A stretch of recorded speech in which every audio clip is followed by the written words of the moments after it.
Okay, so we're in week 3. We're going to do part 1 and part 2, but they're from the same series. We're doing the clock drill.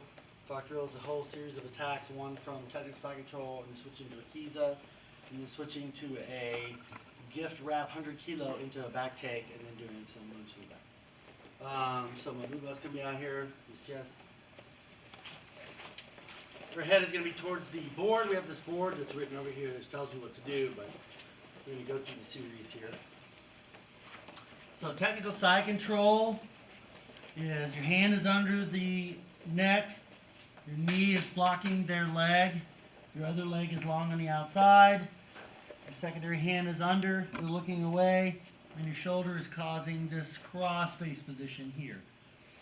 So cross face is the nickname of this technical side control, but it's more appropriate to say technical side control with a cross face because there's different versions.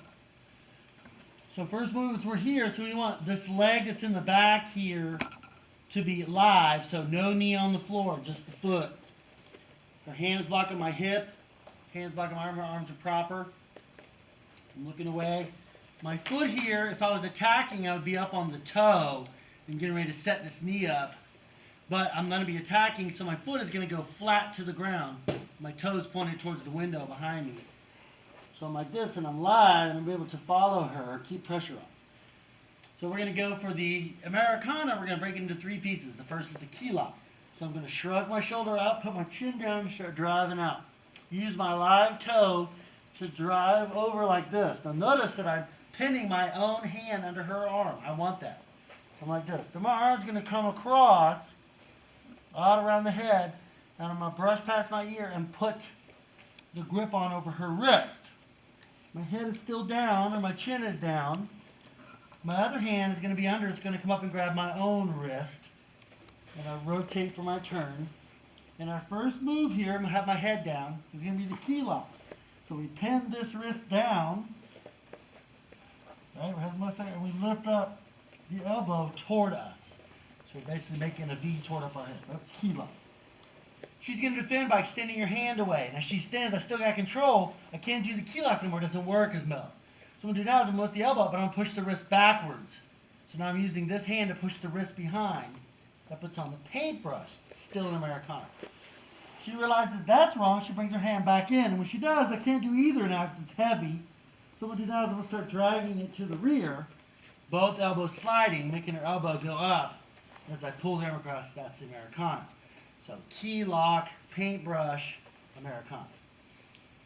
Now she's going to shoot her hand away because I was weak. As she gets it away, I stay on this. But my arm that was under goes to a rear naked. So I punch my arm forward to get it on the bicep, and I reach up and grab her hand.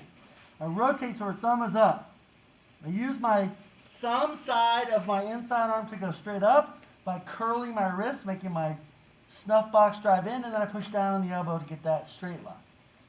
She fights that and goes south with the hand palm down. Now I'm losing my grip. I'm going to set the Kimura. I don't know if you can hear very well. My head was down. I'm going to lift my head. Remember, I would still be pinned. I'm going to put my hand on my shoulder and lift. She can't get her hand out now. My head would be like this. Take this hand, it's going to go underneath. I'm going to pin it back down again with my head. Use my arm to grip. Pull it in to get my secondary grip. Motorcycle turn. Switch my base. This is the thing we're learning. My leg is going to drag across. Notice that my upper body doesn't move.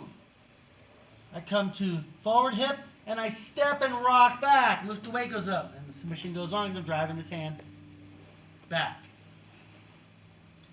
She decides to break that one free, and I start realizing I got a problem here. I'm now going to set myself up for the bread cutter line. So my hand's going to come out, and I'm going to chop her in the neck. Grabbing. Now remember, my head would still be down, right? So she breaks free. Bam, when I come out like this, I hit her in the neck, thumb goes in, elbow drops, I thread back, and I switch my base to the other side, get my bread cutter.